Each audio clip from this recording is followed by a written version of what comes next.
Hello and welcome to the latest episode of Campaign Middle East on the Record podcast, where we speak to leaders across the region and from around the globe about the key trends and challenges facing the Middle East brand, marketing, and advertising landscape. I'm Anup Oman, the editor of Campaign Middle East, and joining us on the show is Daryl Lee, the global CEO of McCann WorldGroup. Daryl, welcome to the UAE and welcome to the show. Thank you very much, Anup. Very happy to be here. Wonderful. It's a pleasure to have you here. Is this your first time in the UAE? It is my second time in Dubai, but the first time I've really spent a good period of time getting to know the brands and the agencies and the people and the context. So How's your first few days here been? great, great, busy. I think the work ethic in Dubai is very high.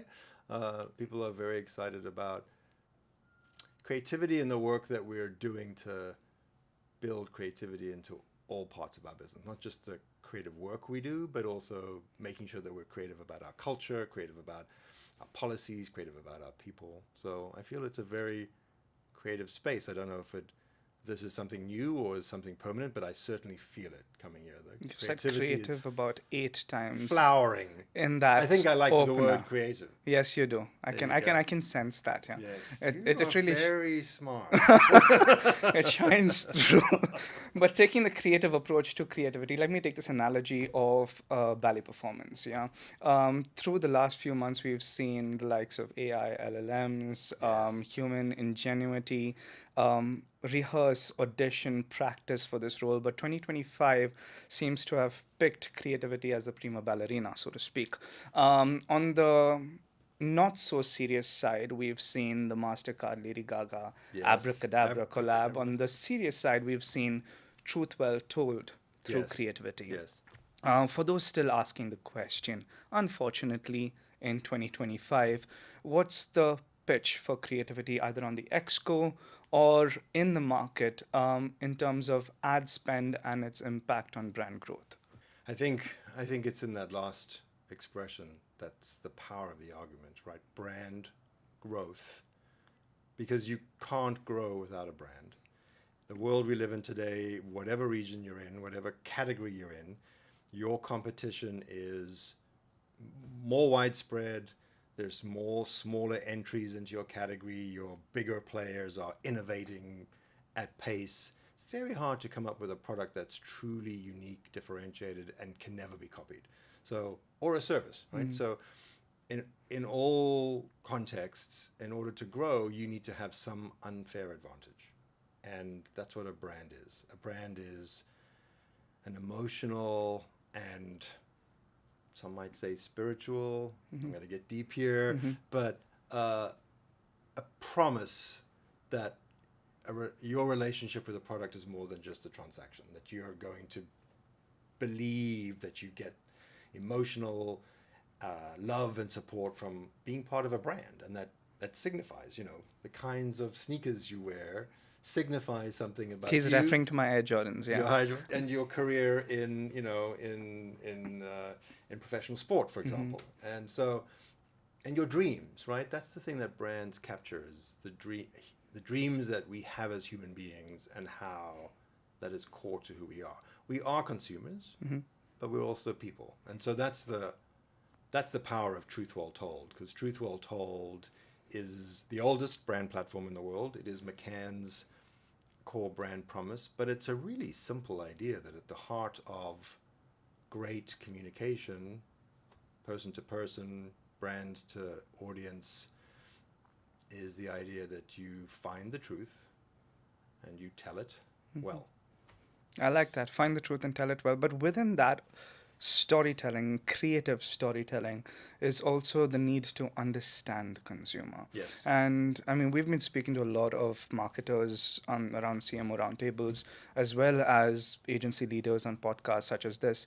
And this concept of data versus creativity, or data plus creativity, Yes. has come up multiple times. And we've seen that the success of critically acclaimed campaigns often doesn't lie purely in intuition alone. It's also found in that segue, in that sequence of getting your ducks in a row in terms of technology, consumer data, synergies between them, and creativity, right? The question therein is, how do we tap more into the data and the insights that we're deriving thereof, to not just get our targeting and performance in order, but also to tell stories better? It's a great question. We do sit in a moment in history where we have more data than any marketers or brands ever have in the past, and an opportunity to either get inspired by that data or to be overwhelmed by it, right? It can be a tsunami, or it can be a wave that you surf. I think the key is to think of it as intelligence rather than data. You know, we don't talk about artificial data, we talk about artificial intelligence. Right. What we're looking for is to use data to give us more intelligence about people, not targets. I would hate to be called a target. You know what I mean? You know, Yeah. like that's something you shoot. I don't want to be It's shot true. by a brand. Or thrown a dart at. Yeah, exactly. Don't send any darts my direction. But as humans, we are people about which intelligence can yield insight, right? So if it is true that the data shows that people who have pets are most likely to be buying their first home, or people who are buying garden furniture are most likely to be buying their first luxury car, that's an insight. Not yet a truth. The truth is something, you know, truth is like L'Oreal, beauty is about inner worth, but at least it helps you frame something beyond intuition. Because intuition is just your experience of the world, but you may not know everything about the world, in all humility. Intelligence gives you some nugget, I often call it an eccentric insight. Like, what's the thing that when you hear it, you're like, oh, that makes sense. You know, when you have your first child or your first pet, you start thinking about your space and your home. If you have your first outdoor patio, then you start thinking about the identity you're giving other people's signals around externally, and maybe your car becomes more of a status symbol. So we use data for intelligence and intelligence for insights. It is really important to do that first, and then when you have an insightful platform that a brand can build around, like Because I'm Worth It or Priceless, taking that into the passions of the audience, getting deeper into people who love entertainment, people who love food, people who love travel. That's where real data comes to life, which is helping present brands in authentic spaces. So that is data, you know, free for all, and I'm super excited about that. But data in the creative space is about being very choiceful about intelligent search for insights. Intelligent search for insights. I like the phrasing on that. But if I have to build on Thank you. That's this, my business. I should be good at phrasing. you weigh every word. I can tell that. Yes. You should have been an editor. Could swap seats at some point. But having said that, does this also mean that it's time, and I'll throw a curveball in here, to stop painting with a broad brush?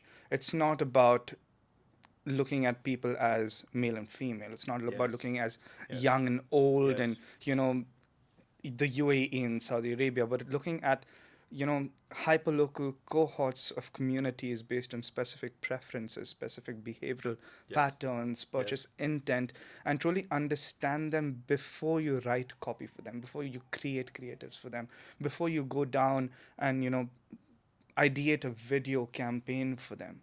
Yeah, no, demographics are no longer really insightful. Uh, Behavioral and lifestyle segments are insightful, and then emotional segments. You know, some of the most interesting things we do with brands, particularly consumer brands, is do you appeal to optimistic people or do you appeal to pessimistic people? It's very interesting. There are some brands that are designed to protect, you know, household cleaners and stuff, which is protecting to the skeptical side of your personality, versus luxury brands which are all optimism. One day I shall be as rich enough to afford this, you know. So it's bringing that mindset into the creative process. And the super cool thing you now can do with technology is you can create a AI avatar of an audience. So unstoppable moms or visionary drivers or whatever the, you know, we love making up names. That's part of our thing as agencies, is to come up with cool names for audiences. But then you create an AI avatar, not for the public, because AI should not go into the public. You don't want fake people, but for your creative team to go and say, okay, I'm going to just ask a whole lot of questions of this archetype and have them talk to me so I can get a sense of, if you order coffee, do you like have a crazy kind of coffee, or do you just want, black with no sugar and stuff? So I think as long as we make it playful, data can be part of the creative process. It's when we talk about things like personalization at scale, and that's not those words will not make you think creatively. And we have a little too much of that jargon, Silicon Valley jargon. Silicon Valley is interested in one thing, and that's not creativity. Silicon Valley is interested in money. Yeah.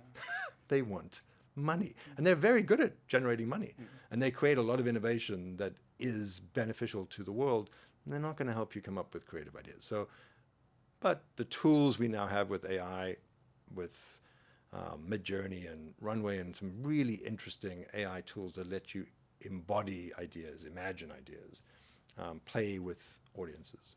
It's exciting. Interesting. Are you optimistic or pessimistic as a person? I'm a strong optimist. Fantastic. We're going to put that to the test a little bit. With regard to the UAE economy, we've seen massive economic growth here. GDP has grown 4.8% year on year, 21 through 24. We've seen non-oil GDP grow 6.2%. We see projected FDI coming into the country, targets going up threefold to $600 billion by 2031. And speaking of 2031, it's just 6 years away. Makes us feel old, but it's the truth. How do you feel, apart from the very obvious about, the UAE and, the region becoming a hub for talent, and obviously an incubator for creativity? How do you see this economic growth feeding into creativity and a catalyst for creativity? Great question. It feels like in the region there's a lot, along with the optimism and the growth, there's a lot of blossoming of consumer brands, which is it's not just my bias because I like consumer brands, it's my belief that economies that have a strong consumer sector are strong. I mean, consumer spending is the basics. Is the driver, right? And look what China's doing, and look what India's doing. And obviously the US, the dynamism of the US economy is not because of financial services or tourism or infrastructure or energy or minerals or any of the things that countries can and often do use as their core GDP. It's the consumer sector. And so I feel like the burgeoning of creativity in this region is because these consumer brands are beginning to emerge. Some of them big global ones like Emirates, which is a real global brand. Some of the telco brands I think are really interesting. And I think we will see a lot of brands in beauty, brands in retail and clothing, brands in lifestyle emerge from the prosperity of the region and become brands and begin to raise their head globally, and I think it would be really exciting. And some of the entertainment and tourist properties that are in Dubai and in Abu Dhabi and are world class. They're beginning to establish brands, Yaz and brands for themselves. And so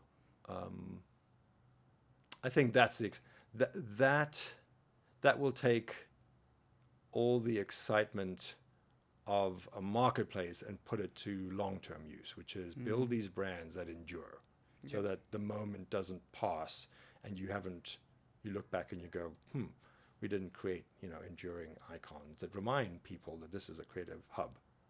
So true.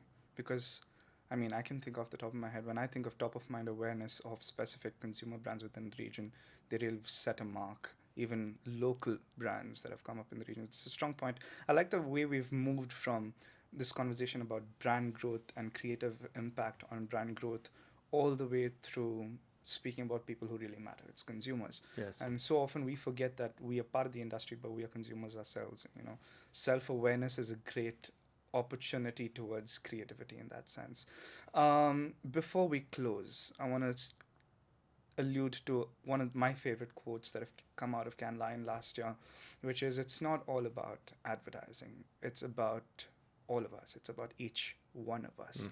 And we're all worth it, or no one is. Exactly, we're all worth it, right? Keeping that in mind and building on this conversation of consumers and our fellow agency leaders and marketers and stakeholders in the brand marketing industry here in the Middle East, what would be your parting message if you had to take a second and just gather your thoughts and lay a line down in the sand? What would it be? There's a very superficial conversation happening around the world, particularly in the United States, about diversity and inclusion. And the great thing about the Elon Specht documentary we did was there's a creative being, creative person, who just had a clear commitment to truth in a sense of universal truth and wanted to see that in work. The conversation moves back to, what kind of team have you gotten together? How do they spark against each other? And do they get to the best ideas? And the way you get to the best ideas is to have people in the room who do not have the same life experiences. And it could be expats and homegrown people. It could be men and women. It could be people from different ethnicities, all of the above. And so as a creative industry, we will continue to lead that. And I think in this region, there's an opportunity to lead here, particularly with the role of women and and the emergence of women marketing leaders, women creative leaders, women focused brands. I think it's going to be a very exciting time. It's interesting you should mention that, because it sounds like it's not just about having the right people in the room and diversity in the room, like you mentioned, yes, various forms of diversity in the room.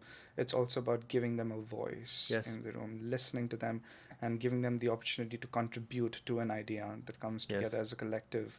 Creative intelligence is the term that you said. Yeah? Yes. Yeah. Well, that's a perfect way to end this discussion. Thank you for joining us on this episode of Campaign Middle East on the Record podcast. Don't forget to like, share, subscribe for more such fantastic conversations with leaders in the region and across the globe. That's it for today, and until next time, goodbye.